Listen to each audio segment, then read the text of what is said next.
Hello students, in previous classes we have discussed about the different type of forces in which we have discussed about the gravitational force, electrostatic force, electromagnetic force and strong nuclear force as well as weak nuclear force. Okay?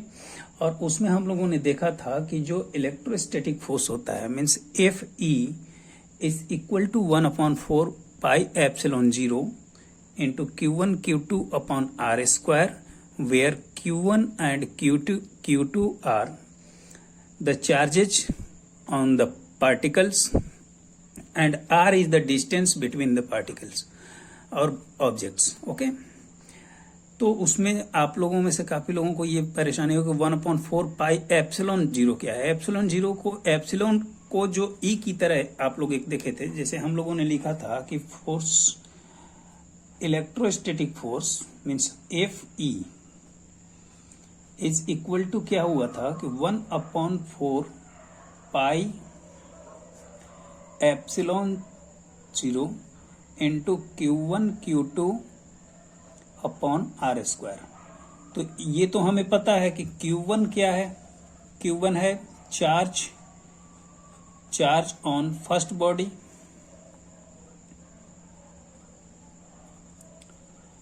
यहीं पर अगर हम बात करें कि Q2 क्या है तो Q2 है charge on second body.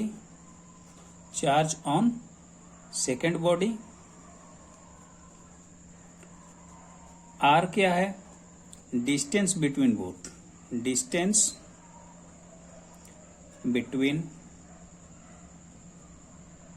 Both, ठीक है।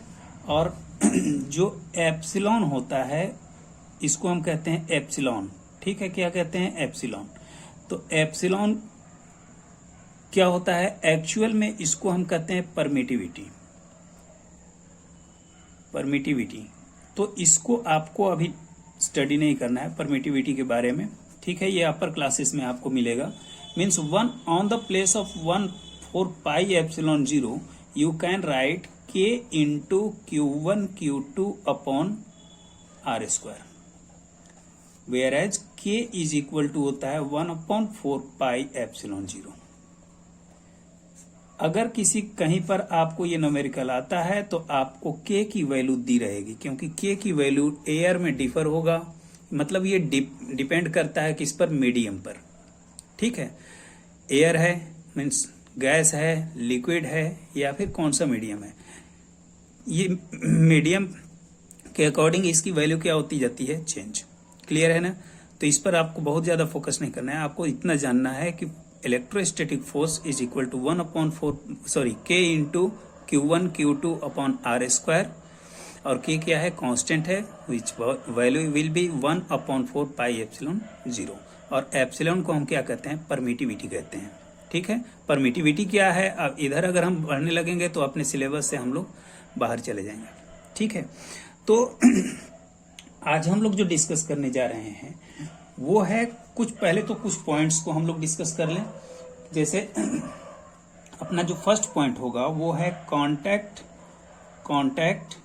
And non contact force. क्या, non contact force.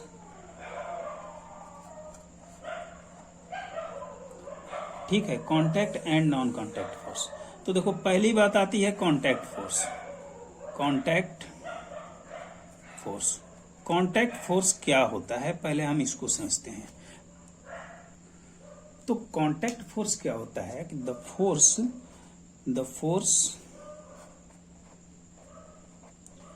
which act on the body which is in the contact of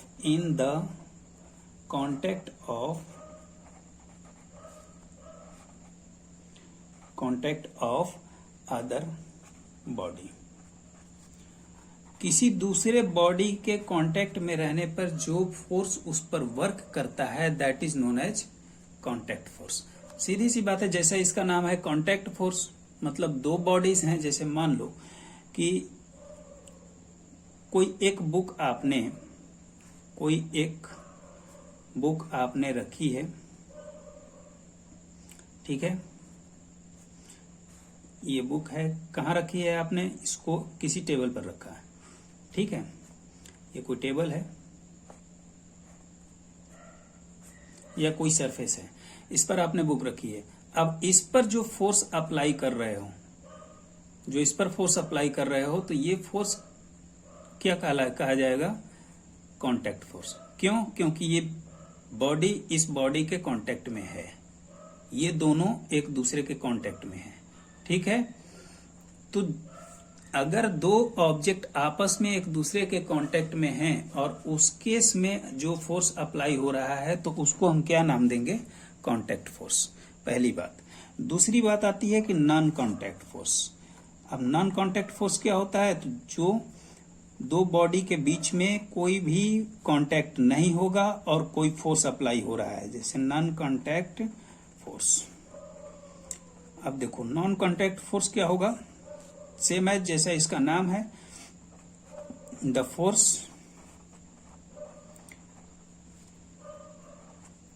act on the body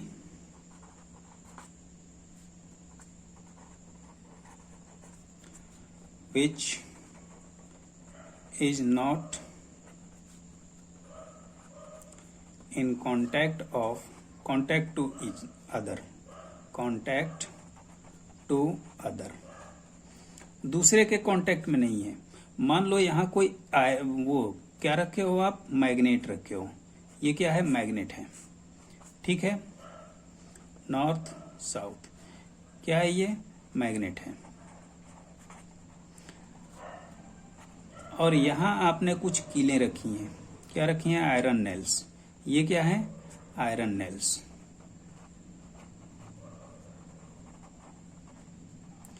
तो बताओ इन दोनों के बीच में क्या कोई फोर्स अप्लाई हो रहा है? नहीं हो रहा है। लेकिन जैसे ही ये कांटेक्ट में आता है इसके पास, यहां से नेल्स इसके पास अट्रैक्ट हो जाते हैं। इनके बीच में कोई कांटेक्ट नहीं है, लेकिन इस पर फोर्स अप्लाई हो रहा है। इन सारे नेल्स पर इसका फोर्स अप्लाई हो रहा है। Such force is known as non contact force, ठीक है।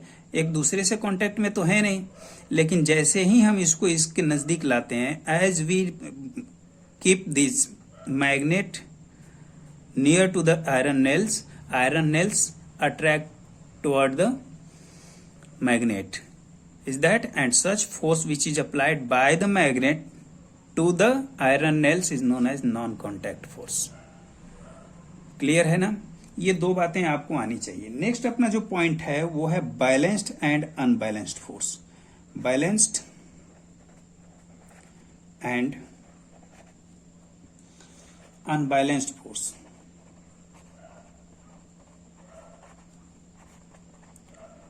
देखो बैलेंस्ड फोर्स क्या होता है? जिसमें नेट फोर्स जो होता है वो हो जाए जीरो। अब क्वेश्चन ये है कि नेट फोर्स क्या होता है ना? तो ध्यान रखो, अगर मान लो हमारे पास कोई दो बॉडीज हैं, ये एक कोई ब्लॉक है, वुड ब्लॉक, ठीक है, और ये एक कोई वुड ब्लॉक है, ये है ए, दिस इज बी। इसका जो मास है वो कितना है? मान लो 10 kg। इसका कितना है? मान लो 30 kg, ठीक है। अब इस पर फोर्स अप्लाई हो रहा है F। कौन सा फोर्स अप्लाई हो रहा है? F। और इतना ही फोर्स अपोजिट डायरेक्शन से अप्लाई हो रहा है। कितना? F। जब इस पर दोनों पर सेम फोर्स अप्लाई हो, मान लो ये 30 kg का है, इसको भी रख लो 30 kg, दोनों का मास सेम है, दोनों पर अपोजिट डायरेक्शन में फोर्स अप्लाई हो रहे हैं, but force are same.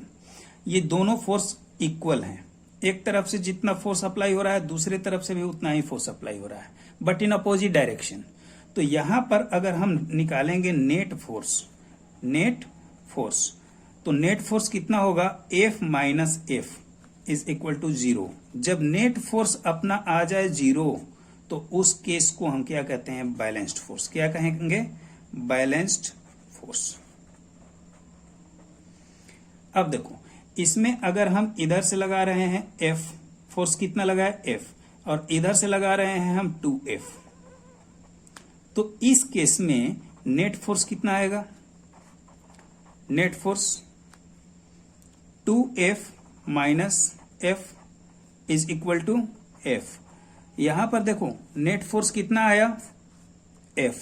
Zero नहीं है, कुछ इसकी क्वांटिटी है, तो इस केस को हम क्या कहेंगे? Unbalanced force. क्या कहेंगे? Unbalanced force. समझ में आ रहा है?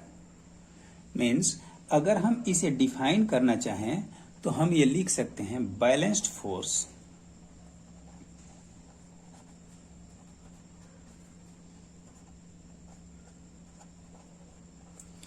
is such type of force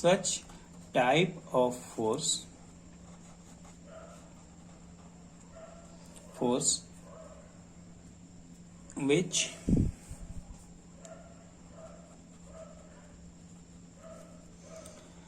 net force is zero, जिसका नेट फोर्स क्या हो जाए? जीरो हो जाए। वेयर एज अनबैलेंस्ड फोर्स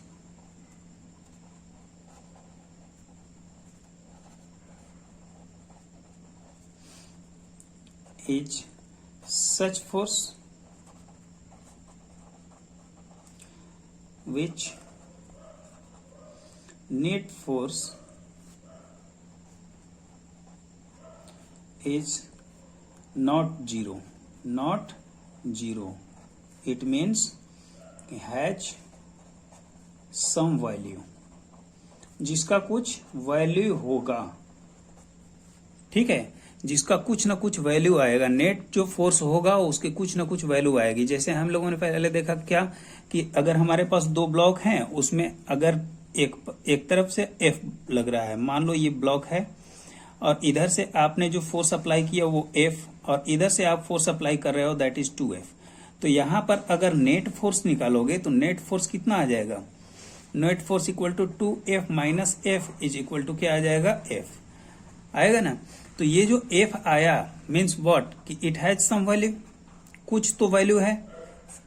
और जब अगर कोई वैल्यू आ रही है मीन्स जीरो नहीं आ रहा है, तो इस फोर्स को हम क्या कहेंगे? Unbalanced force. क्या कहेंगे? Unbalanced force.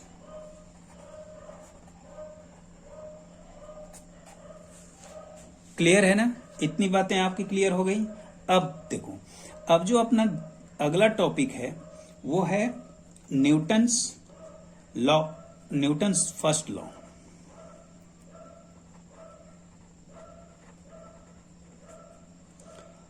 Newton's first law.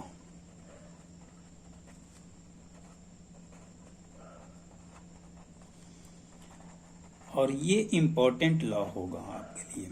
Newton's first law क्या कहता है कि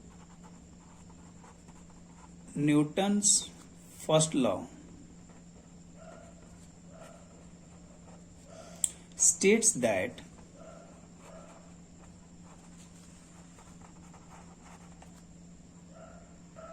states that a body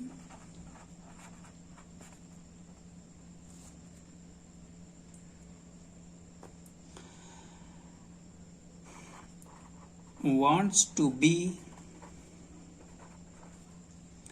in rest or of uniform motion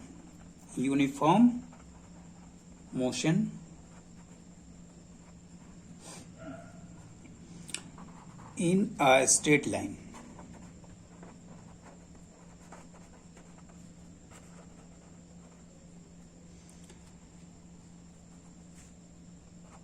Until any external force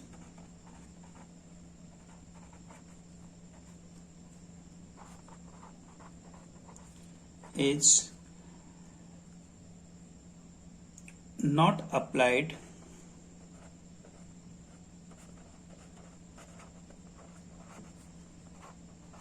on it। कहता है न्यूटन्स फर्स्ट लॉ कहता है कि अगर कोई बॉडी रेस्ट में है तो वो रेस्ट में रहना चाहती है। A body wants to be in rest और in uniform motion in a straight line. अगर कोई बॉडी रेस्ट में है तो रेस्ट में रहना चाहती है। अगर कोई बॉडी मोशन में है तो वो यूनिफॉर्म मोशन में रहना चाहती है स्ट्रेट लाइन में, जब तक until any external force is not applied on it, जब तक इस पर कोई एक्सटर्नल फोर्स अप्लाई ना किया जाए। मीन्स अगर मान लो कोई एक बॉडी है, जैसे मान लो कोई फुटबॉल है या बॉल है, ये तब तक अपने पोजीशन में रहना चाहती है, ये बॉडी जो है वो अपने पोजीशन में ही रहना चाहती है। If it is in rest it wants to be in rest until we do not apply any external force. जब आप इस पर किक करते हो, जब आप इस पर किक करते हो तो ये मोशन में आ जाता है। जब तक आप इस पर एक्सटर्नल फोर्स अप्लाई नहीं करते हो it will be in rest position. और अगर ये मोशन में है, अगर ये बॉडी ये जो है ये मोशन में है, तो ये तब तक अपने मोशन में रहना चाहती है जब तक इस पर कोई एक्सटर्नल फोर्स अप्लाई ना किया जाए। अगर हम इस पर एक्सटर्नल फोर्स इधर से अप्लाई कर रहे हैं, कोई फोर्स अप्लाई कर रहे हैं, तो इसकी स्पीड क्या होगी? कम। अगर इधर से हम फोर्स अप्लाई कर रहे हैं तो इसकी स्पीड क्या हो जाएगी? ज्यादा। समझ रहे हो? मीन्स कहता है Newton's first law of motion कि अगर कोई बॉडी रेस्ट में है तो रेस्ट में ही रहना चाहती है, अगर कोई बॉडी मोशन में है तो मोशन में ही रहना चाहती है, यूनिफॉर्म मोशन में रहना चाहती है। जितनी स्पीड से वो चल रही है वो उसी स्पीड से चलना चाहती है, जब तक हम उस पर कोई एक्स्ट्रा फोर्स अप्लाई ना करें। अगर हम उस पर कोई एक्स्ट्रा फोर्स अप्लाई करें, आप देखो ये हमने यहां पर स्केच रख दिया, अब ये तब तक अपने पोजीशन में रहेगी जब तक हम इस पर अप्लाई ना करें फोर्स। हमने इसको अप्लाई किया ये फोर्स, अब ये आगे की तरफ मूव कर रहा है, फिर हमने छोड़ दिया अपने रेस्ट पोजीशन में आगे। मतलब क्या हुआ कि अगर हम इस पर फोर्स अप्लाई कर रहे हैं तो ये मोशन में आ जा रहा है, लेकिन जब तक हम इसको कुछ नहीं कर रहे हैं, कोई फोर्स अप्लाई नहीं कर रहे हैं, तब तक ये किस पोजीशन में है? रेस्ट पोजीशन में। ये कहता है न्यूटन्स फर्स्ट लॉ, और इसी को हम कहते हैं इनर्शिया। इनर्शिया इनर्शिया इनर्शिया का मतलब होता है जमे रहना, जड़त्व जिसको कहते हैं, या फिर आप कह सकते हो टू बी इन रेस्ट। जिस पोजीशन में रहेगा वो उसी पोजीशन में रहने की टेंडेंसी रखेगा जब तक हम उस पर कोई एक्सटर्नल फोर्स अप्लाई ना करें। ओके, अब ये जो इनर्शिया वर्ड है ये 3 पॉइंट्स को लेकर आता है। पहला जो अपना पॉइंट होता है वो कहता है कि inertia of rest. Inertia of rest, कोई बॉडी अगर रेस्ट में है तो रेस्ट में रहना चाहती है, ये कहता है इनर्शिया ऑफ रेस्ट। ठीक है, जैसे अगर इसको आप डिफाइन करोगे तो आप क्या लिखोगे? The ability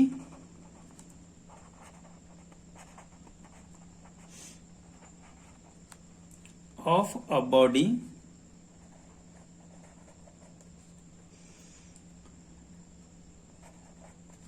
to change the inability of a body to change its state of rest on its own is called inertia of rest।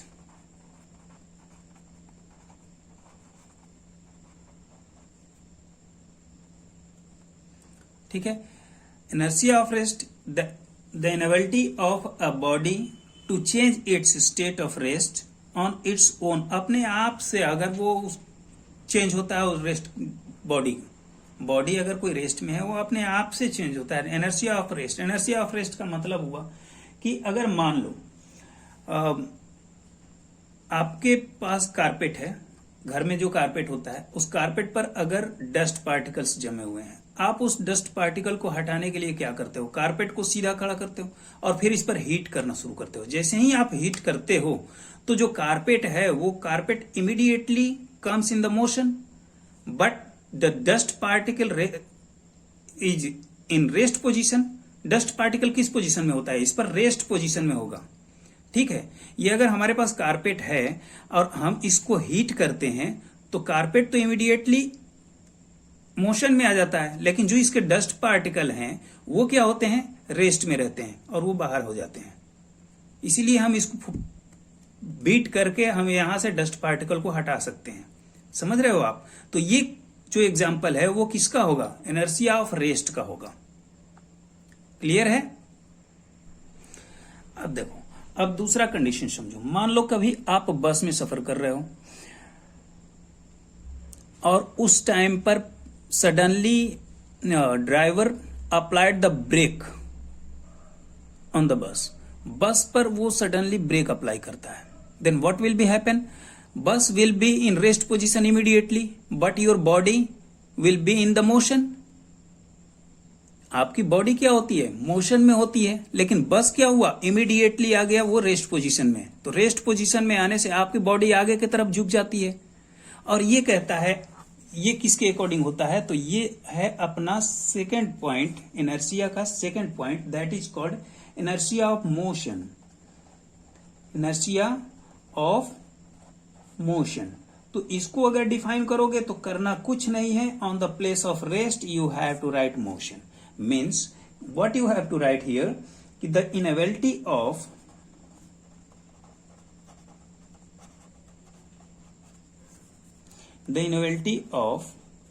a body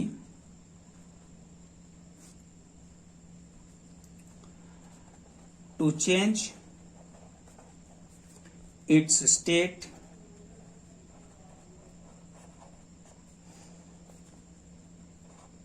of motion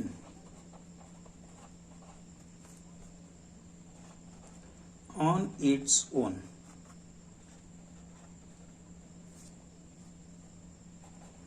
is inertia of motion।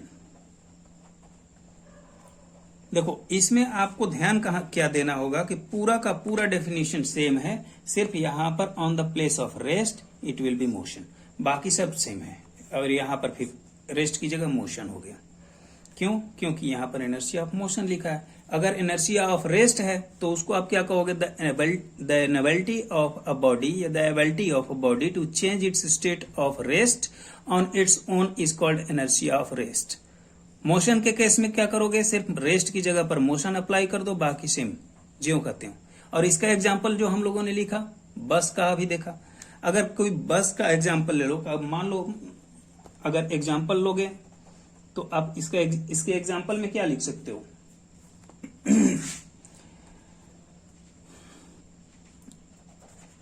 Driver अप्लाइज्ड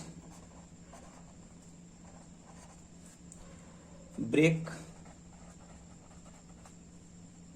sorry BREAK not O, BREAK brake, driver applied the brake and passengers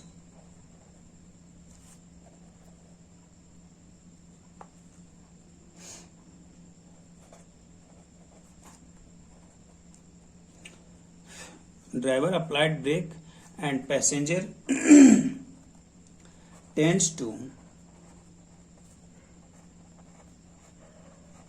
fall in the forward direction,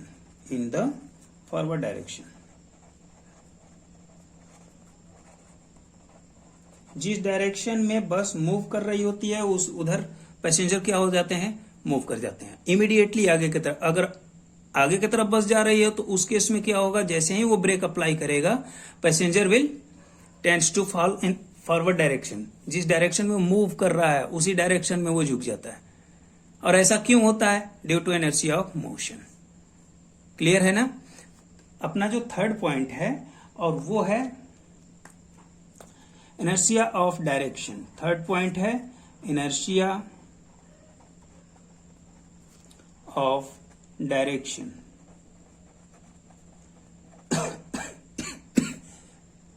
तो inertia of direction ये क्या होता है, तो इसको भी पहले define कर लेते हैं, फिर हम इसके आगे डिस्कस करते हैं।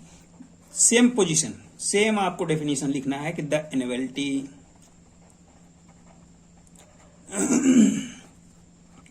of a body to change what? The direction of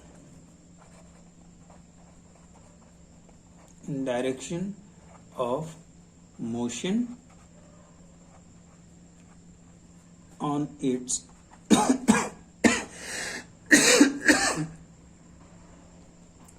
on its own is called the inertia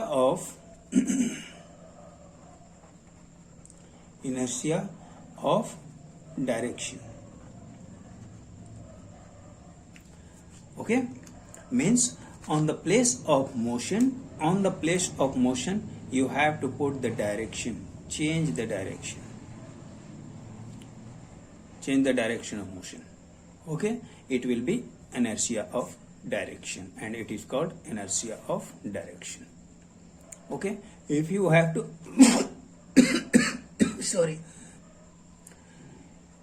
if you have to know about the example, तो देखो एग्जाम्पल में आप क्या ले सकते हो। मान लो अगर कोई कार रन कर रही है, उसमें आप बैठे हुए हो, अगर ड्राइवर उसको लेफ्ट साइड में इमीडिएटली टर्न करता है, किधर टर्न करता है? लेफ्ट साइड में। अगर वो लेफ्ट साइड में टर्न करता है तो आप उसके राइट साइड में बेंड हो जाते हो, उधर आप गिरने लगते हो। किस साइड में? दूसरे साइड में, मीन्स जिधर डायरेक्शन होता है उसके अपोजिट डायरेक्शन में। इसको कहते हैं चेंज इन डायरेक्शन। एग्जाम्पल क्या लिखोगे? When a moving car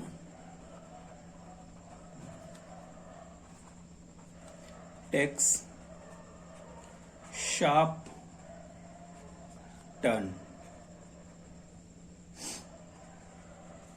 the person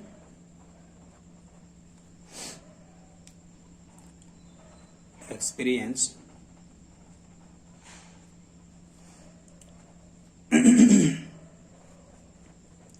a force away from the center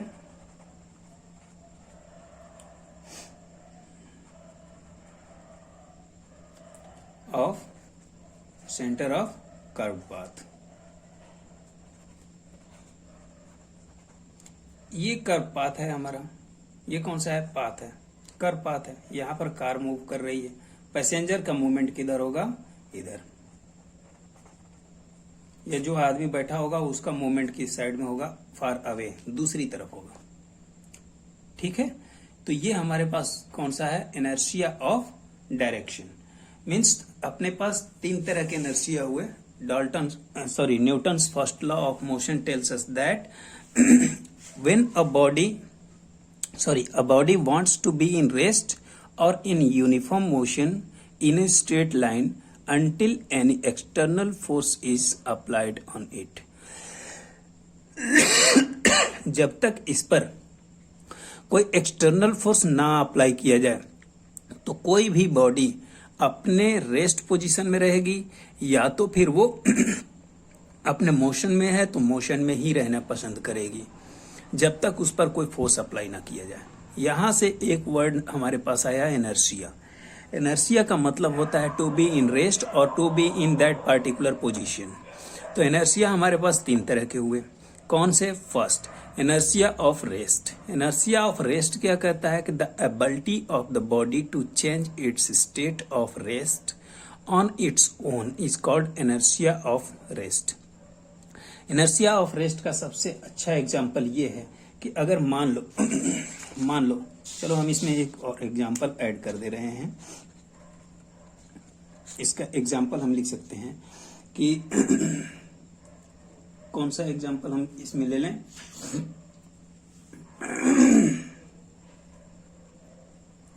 एक तो कारपेट वाला जो हमने बताया कि कारपेट को स्ट्राइक करते हो तो उससे डस्ट पार्टिकल हट जाते हैं। या फिर मान लो आपने एक लिया है ग्लास। क्या लिया है? ग्लास। और इस पर एक रखा कार्ड। ये क्या है? कार्ड। ये क्या है?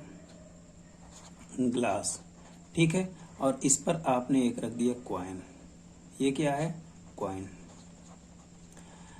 जैसे ही आप इस कार्ड पर फोर्स अप्लाई करते हो, कार्ड पर आपने फोर्स अप्लाई किया, तो जब इस पर फोर्स अप्लाई करते हो, ऐसे मारते हो, तो क्या होता है, कार्ड दूर चला जाता है और ये जो कॉइन है ये किस में ड्रॉप हो जाता है, यहाँ ग्लास के अंदर ड्रॉप हो जाता है। इसका मतलब क्या है कि ये जो कॉइन है wants to be in rest.